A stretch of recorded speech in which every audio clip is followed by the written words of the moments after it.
नमस्कार छात्रों।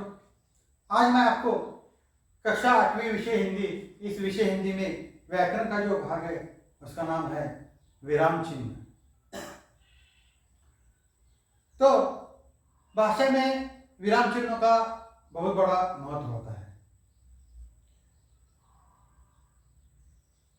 वाक्य पढ़ते समय कहाँ रुकना है और कितना रुकना है, यह सूचित करने तथा वाक्य के भाव को स्पष्ट करने के लिए विराम चिन्हों का प्रयोग किया जाता है। हिंदी में विराम चिन्ह कुल मिलाकर उसके 10 प्रकार होते हैं।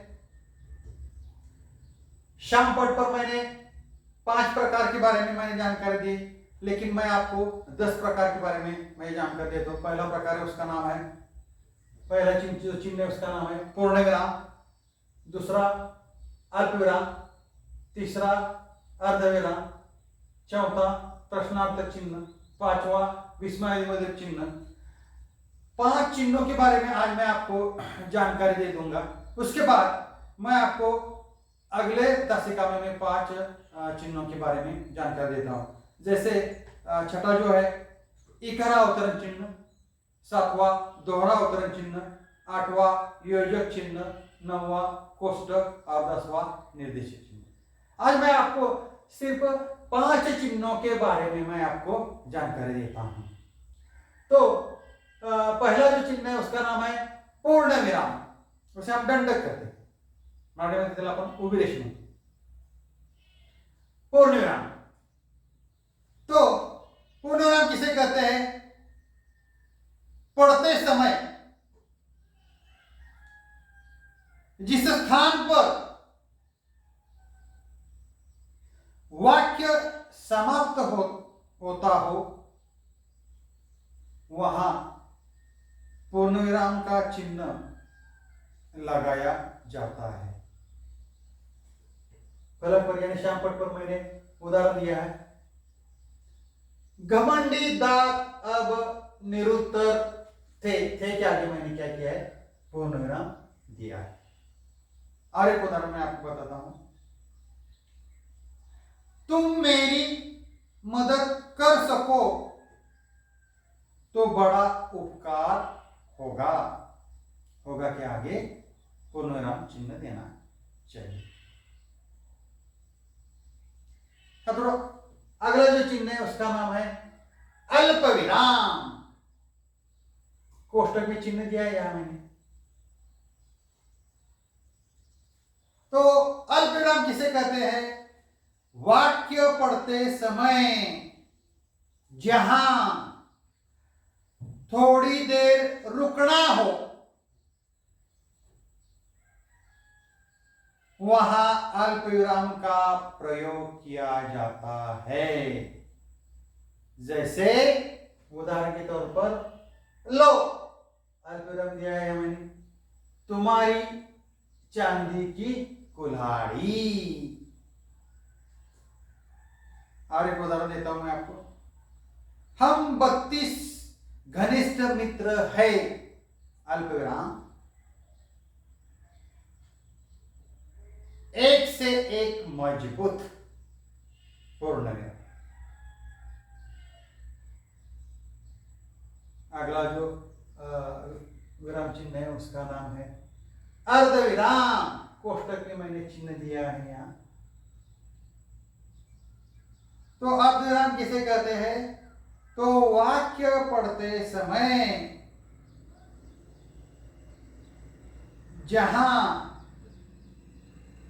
अल्प विराम से अधिक, देखो छात्रों, अल्प विराम से अधिक और पूर्ण विराम से कम रुकना हो वहां अर्ध विराम का चिन्ह का प्रयोग किया जाता है। जैसे उदाहरण दिया है, अच्छा है तुम भी साथ चलो, अर्धविराम के चिन्ह दिया है, एक से भले दो।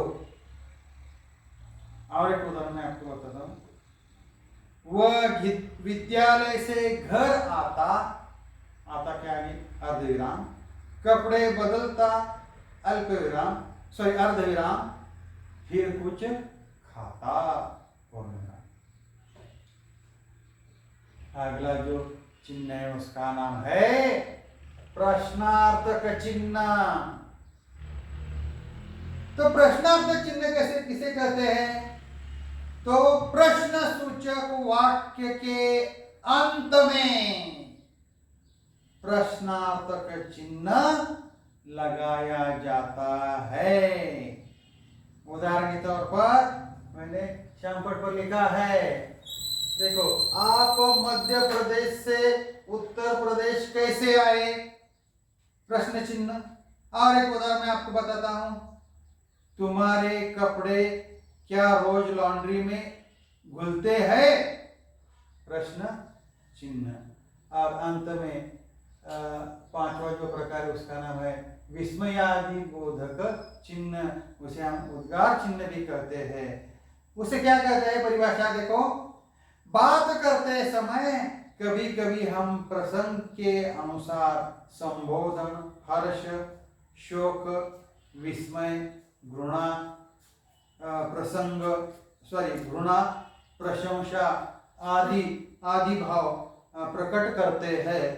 ऐसे भाव प्रकट करने को उद्गार कहते हैं।